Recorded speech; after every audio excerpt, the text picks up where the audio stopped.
Health and Safety Management. Working at Heights presentation. Within any working environment, there is always a potential risk of harm to others.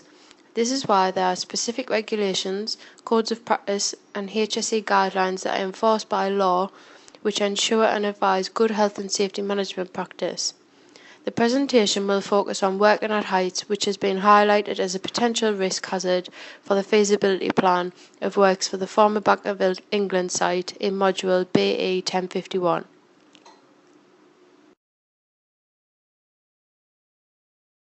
Stephen Broker was the prosecutor for the HAC who handled the case involving two men who were seriously injured on site after temporary works platform collapsed. The incident took place on the 28th of February of 2008 in Exeter, where new student accommodations were being constructed. Cowling Construction Ltd. was the principal contractor on the scheme, with subcontractors Presto Plan providing the timber frames for the project and Somerset carpenters working as labourers. On the 12th of February, a visiting HSE inspector to the site discovered that two carpenters were working on the roof where an open lift shaft was exposed. With no measures in place to prevent workers from falling down the shaft, the HSE officer immediately halted works and issued a prohibition notice, drawing attention to the hazard to be addressed. To follow instructions from the HSE notice, a timber platform provided by Presto Plan was used to cover the lift shaft in an attempt to remove the hazard. 2 weeks later, two operatives were standing on the timber platform fitting spandex panels. The platform beneath them collapsed. They fell 4 stories down the lift shaft to the ground floor, striking other crash decks on the way down. They suffered serious injuries, one operative breaking both his legs and the other breaking his back. The case went to mitigation and all the companies entered an early guilt plea. It is disconcerting to see that the 3 companies involved have all been repeat offenders to similar offences detailed in the case, which can be found within the HSE prosecutions database. This sends a message of lack of care to the workers with regards to health and safety on site. The HSE prosecutor told the court that he felt that Presto Plan has been cost-cutting and that there were not enough people on site to ensure the adequate supervision of the site and the platform was not suitable to withstand the required loads.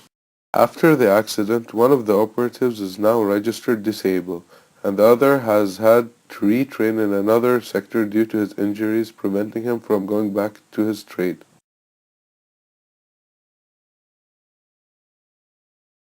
It is clear to see that there was a fundamental fail of hazard management. The void in the roof should have been noticeable to everyone working on this area. This is an indication that supervision of work was neglected. The Health and Safety at Work Act 1974 highlights this in Section 3, explaining that on site every employer has a duty of care to ensure a safe working environment. Although action was taken once the prohibition notice was issued by installing temporary works, failure in communication meant that the platform was not assessed properly for suitability of its intended use. A simple check performed by a site engineer could have prevented the incident occurring. The Health and Safety at Work Act allows HSE inspectors to issue a prohibition notice if they suspect that activities carried out involves a risk of serious personal injury. In the Work at Height Regulations 2005, Section 30 highlights that work platforms used for heights of more than 2 metres need to be inspected before use.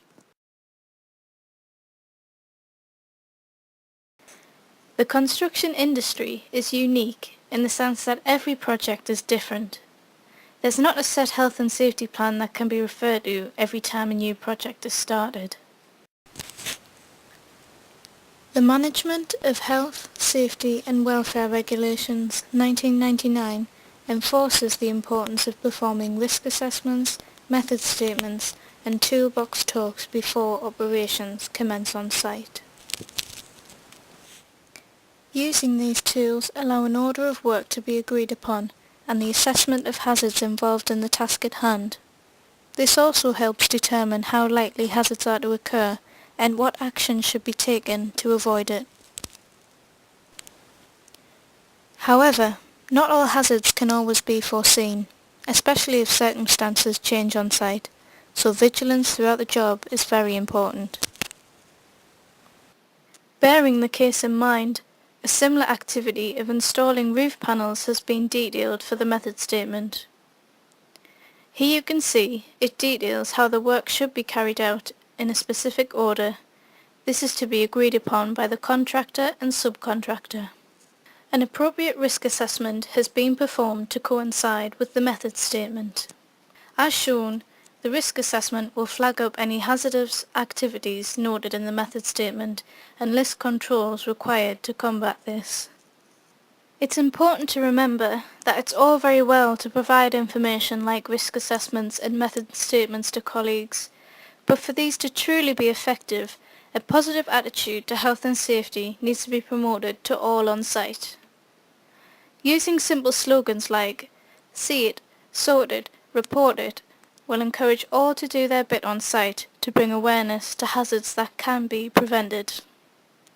Although it's hoped that the majority of contractors and duty holders enforce good health and safety management practice for moral and ethical reasons, the less scrupulous of those who don't will now be more inclined to follow regulations to the T if they don't want to let it hurt them in the pocket.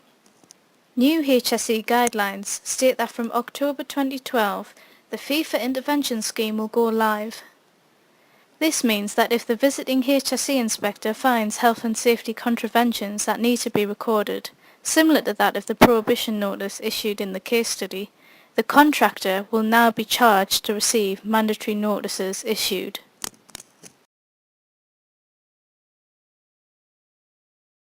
This incident left two men with life-changing circumstances which they will have to deal with for the rest of their lives.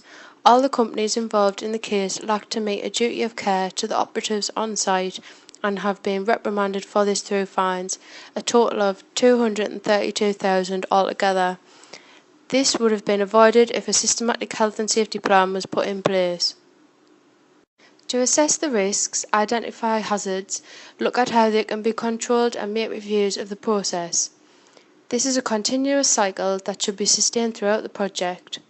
It is important that everyone in the construction industry keeps up to date with the latest HSE guidelines and health and safety legislation. For more information, visit the website www.hse.gov.uk.